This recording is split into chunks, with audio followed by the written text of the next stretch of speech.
Hi, this is State Senator Bev Scalze checking in with you again. I'm so glad that you decided to open up the email and see what I've got to say. It's kind of a busy time at the Capitol. We just got back from a week off, and we had what we've done in the past time at the Senate here is we had all of our policy bills go through the committee process. First, we do the policy bills, and now after this break, we will be doing finance bills. So there's deadlines so that all of the work doesn't come at one time. We set deadlines through the year. So all of the policy bills had to go through one committee or through one house and be passed in a positive fashion by last Friday. So now we're working on finance bills, and also we're getting ready to do some work on the Senate floor, maybe a little bit longer sessions. And I have 4 bills that are coming up on general orders, and they're mostly for Metropolitan Council and for Minnesota Management and Budget and for Soil and Water Conservation District. So I'm doing a lot of work that relates to water and relates to the water usage in the Northeast Metro. But anyway, I've also sent out a survey in February. We sent a survey to all of the people who've contacted me in the past. So I have this large listserv of about 2,000 people, and we sent out a survey asking people to kind of let us know their thoughts. So it wasn't a scientific survey because it wasn't, a random choosing. It's just people who sent in their opinions. But it was kind of interesting to see how people feel about what we should do. And their number one thought that we should take care of this year is to balance the budget. In both halves of the Senate District 42, it's to balance the budget and to put some more money into K-12 education. Then we asked in one question, since we do owe money to K-12 schools, it was $1.2 billion at the time, do you think that we should pay that back? And it was just a huge percentage.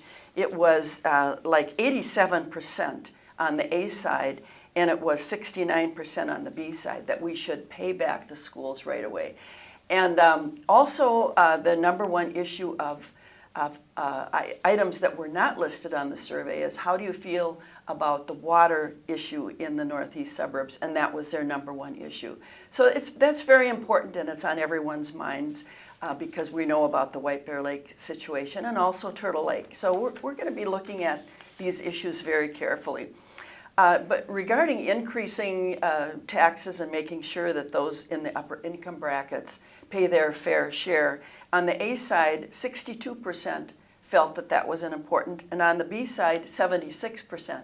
So there is a difference between these two halves of my district. It's kind of fun to watch, and we're sending out the survey results to both sides of the district so that they can see how their side.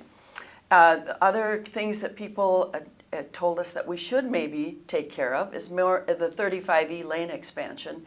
That was a 20% rate, and we're going to be doing the min-pass lanes on 35E beginning at Little Canada Road and going all the way to downtown St. Paul. So we will see an extra lane added, and I think if you've driven on 35E lately, you know the condition of that road. It's unbelievably bumpy and full of potholes, and I think they've just kind of thought, well, we're going to replace it this year, and that's what's going to happen this year in our on that whole stretch of road. We're going to see some changes on the Little Canada area because they have to build a new lane that doesn't exist, and so we're going to have a lane added there, and we're going to have some noise walls on the west side of the freeway because of the lake, and we don't want to have any more dirt filling in Savage Lake on the west side of the freeway. So anyway, right now we're working on finance bills. I've got committee hearings today where we're going to be working on some bonding bills. There's lots of requests for bonding. We don't know if we're going to have a bonding bill this year, but people are getting their requests in just in case, because you never know what's happening before May 20th. That's our adjournment date. And so I'm hoping that you check in again. I'm going to be sending an email out about every 2 weeks to let you know what's happening here at the Capitol, how things are progressing. So thanks so much for watching, and thanks for reading the e-update.